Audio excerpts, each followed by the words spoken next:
नमस्कार दोस्तों, मैं ईशान कुमावत और आप देख रहे हैं गिनीज।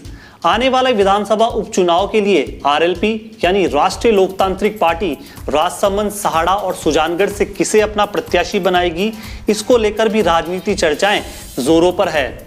सोशल मीडिया पर एक अलग तरह के लोगों का हुजूम है जो अपने अपने तरीके से क्षेत्रीय लोगों में आरएलपी से दावेदारी करने वाले का नाम ले रहा है।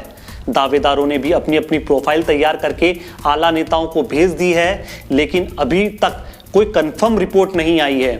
यानी आरएलपी के हेडक्वार्टर से ऐसी कोई आधिकारिक घोषणा नहीं हुई है कि उन्होंने सहाड़ा, सुजानगढ़ और राजसमंद से किसे अपना प्रत्याशी बनाया है। हनुमान बेनीवाल के नेतृत्व वाली आरएलपी विधानसभा में उतरकर कैसा प्रदर्शन करेगी, इसका सबसे बड़ा आधार उसके द्वारा उतारे जाने वाले वो प्रत्याशी होंगे जो आगामी चुनाव में आरएलपी का प्रतिनिधित्व करेंगे। आरएलपी के लिए विधानसभा उपचुनाव को जीतना वैसे ही सबसे बड़ी चुनौती भी है।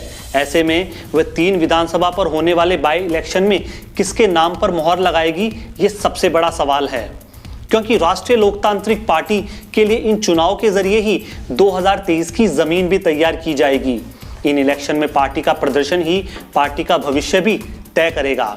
बात करते हैं सहाड़ा विधानसभा सीट की, तो यहाँ से कई उम्मीदवार अपनी दावेदारी कर रहे हैं, लेकिन एक ऐसा नाम है जो सहाड़ा में आरएलपी के संभावित प्रत्याशी में सबसे प्रबल माना जा रहा है, और वो है प्रहलाद खटाना का। प्रहलाद खटाना काफ़ी समय से सहाड़ा की राजनीति में एक सक्रिय उम्मीदवार के तौर पर काम कर रहे हैं। हालांकि आरएलपी की सहाड़ा विधानसभा प्रभारी स्पर्धा चौधरी ने कहा है कि सहाड़ा से किसी भी प्रत्याशी की अभी कोई आधिकारिक घोषणा हुई नहीं है।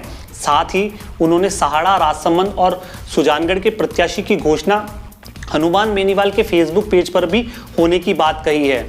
अब दोस्तों बात करते हैं राजसमंद की, जहां पर 2018 में आरएलपी ने अपना प्रत्याशी उतारा था, लेकिन उस समय आरएलपी के प्रत्याशी की जमानत जब्त हो गई थी। लेकिन इस बार आरएलपी को राजसमंद में उम्मीद ज़्यादा है।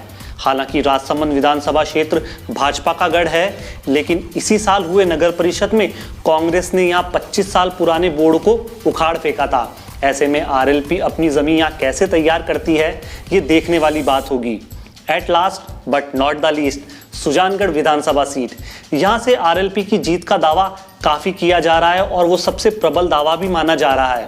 इसका कारण है कि सुजानगढ़ नागौर जिले की बॉर्डर से लगता हुआ विधानसभा क्षेत्र है और नागौर जिले में आरएलपी की पकड़ काफ़ी मजबूत है।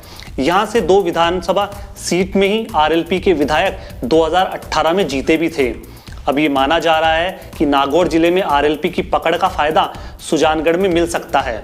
लेकिन सुजानगढ़ से आरएलपी का वो कौन सा चेहरा होगा, इसी पर सारा दारोमदार टिका है।